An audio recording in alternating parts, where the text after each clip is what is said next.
Hello Pisces, Sun, Moon, Rising, and Venus signs. Kamusta kayo? Sana po'y nasa mabuti kayong kalagayan. Welcome back po sa ating channel. Kung bago kayo rito, welcome din kayo.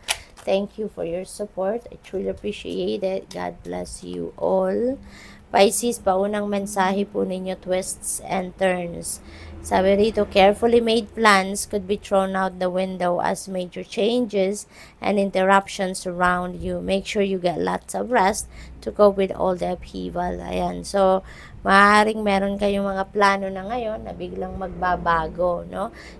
Because there could be opportunities or there could be distractions. Depende sa inyong sitwasyon na dadating at may sasantabi ninyo, no? Yung plano ninyo. And instead, you are going to focus on this new things or new opportunities, no? What else? We have sunshine. The sun is shining on you. Career and business growth. Wow. So, napakaswerte ninyo sa ngayon. Siswertehin kayo sa ngayon. Lalo-lalo na pagdating sa inyong karera and negosyo, no? Kung meron kayong negosyo. So, dadating na yung breakthrough ninyo, 'di ba? At saka pagdating naman sa usaping relationships, no, magiging maganda rin ang inyong sitwasyon diyan kasi magiging mas maayos na ngayon yung pakikipag-communicate ninyo, pakikipag-usap, yung mga transactions, mga pag-uusap ninyo with any kind of relasyon ninyo, kung sa person ninyo or kung sino mang kaibigan, kapamilya, no, mas magiging maganda na ngayon ang mga pag-uusap ninyo. Tough and trying times, tough times ahead. Think long term and make decisions accordingly. So avoid negative people as well at all cost. Okay? So the best thing talaga or the best way to protect yourself, protect your energy is really to avoid negative people, no? Instead, hanapin ninyo or mag-focus kayo or isurround ninyo yung sarili ninyo with positive thinking people. Kasi yan, magandang may dudulot niyan sa inyo. Magandang may dudulot niyan sa buhay ninyo rather than focusing your time on those negative people. Ano daw kayo, mag-isip din daw kayo ng long term, no? And make decisions accordingly para hindi kayo magkaroon ng problema or maiwasan ninyo na magkaroon kayo ng problema. What else? We have reinvent yourself. Wow, napakaganda nito. A transformation is taking place and enjoy a new lease of life. Ano ito parang personal transformation ito. Maybe focused kayo ngayon sa pag-i-empower ng inyong sarili, di ba? Maybe mga personal development kayo ang focus ninyong gawin. And you are going to reinvent yourself. So, tignan natin kung ano pa ang mga mensahe para sa'yo.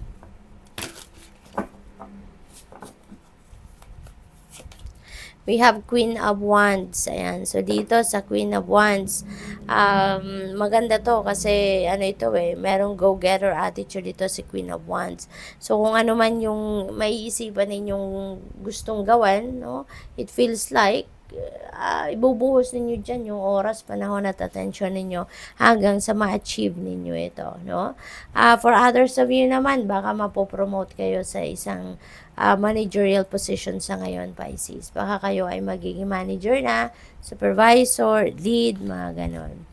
We have justice energy. Justice will be served, no? Kung anong para sa'yo, rest assured na yun ang marireceive ninyo. Kaya wag ninyong pagdudahan, wag ninyong questionin. Kasi yan ang para sa'yo. You deserve that. That's why it's what's coming towards you. The sun, wow, napakaganda, 'di ba? May sunshine dito, tapos may sun. So talagang mababalot kayo ngayon ng liwanag, mababalot kayo ngayon ng life energy, mababalot kayo ngayon ng positivity, positive energies coming your way. Magiging maganda, maayos ang lahat sa buhay ninyo. Kaya napakaganda nito kung ano man ang mga dark circumstances na pinagdadaanan ninyo sa ngayon. Rest assured that that is going to fade away na from here on. Kasi mas magiging positibo na ang energy babalot sa inyo sa ngayon. So, merong swerte paparating, no? this is financial success, material success then, and it's a lot of good things coming your way, good situations coming your way. What else? Favorable situations, yun narinig ko din. We have Queen of Swords. Ayan. So, dito naman, truth. No? Truth lang ang papanindigan ninyo rito, which is really good. Na magiging honest kayo, magiging, tawag dito, magiging authentic kayo sa sarili ninyo at sa mga tao sa paligid ninyo. Kung ano lang yung katotohanan, dun kayo magte-take side. Kaya, napakaganda nito na ganito kayo kasi you will gain respect from a lot of people kapag ganun ang attitude na ipo-project ninyo. We have malalaglag. We have Ace of Swords. Ayan. So, this is a new beginning energy. This is an Ace. So, this is number 1. This is pagsisimula. So, definitely, there is change, na mangyayari. Kasi, di ba, pag may sisimulan kayo, ibig sabihin, merong nagtapos, meron kayong sinarang pinto, no? So, this is a new beginning energy. So, definitely, meron din ditong tatalikuran kayo, meron kayong iiwanan, and that is a difficult situation, a challenging situation na iiwanan nyo na kasi you manage to succeed over that. Meron kayong pinanggagalingan ditong hirap, challenge, at napagtagumpayan ninyo ito, you were able or you managed to triumph over that situation. Kaya ngayon napakaganda at meron naghihintay na bagong path para sa iyo, and you are going to to start a new life, kung ano man ang sitwasyon na to, anumang area ng buhay ninyo.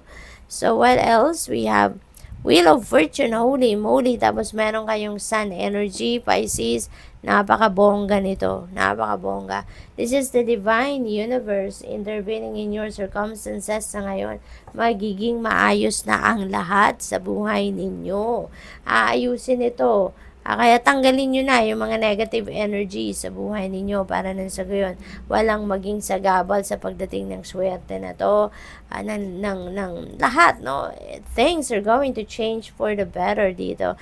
This is a turning point sa buhay ninyo talaga, na magiging maayos ang lahat, magiging successful kayo, magiging maganda na ang takbo ng buhay ninyo. Kung ano man yung mga dark circumstances na pinagdadaanan ninyo, that is definitely going to fade away from here on, kasi nandito na yung swerte, nandito na yung good karma coming back towards you. Magliliwanag ang buhay ninyo, siswertehin kayo sa lahat, sa pera, relationships, trabaho, anything, So good luck sa iyo. Thank you for watching. Love and light. Namaste.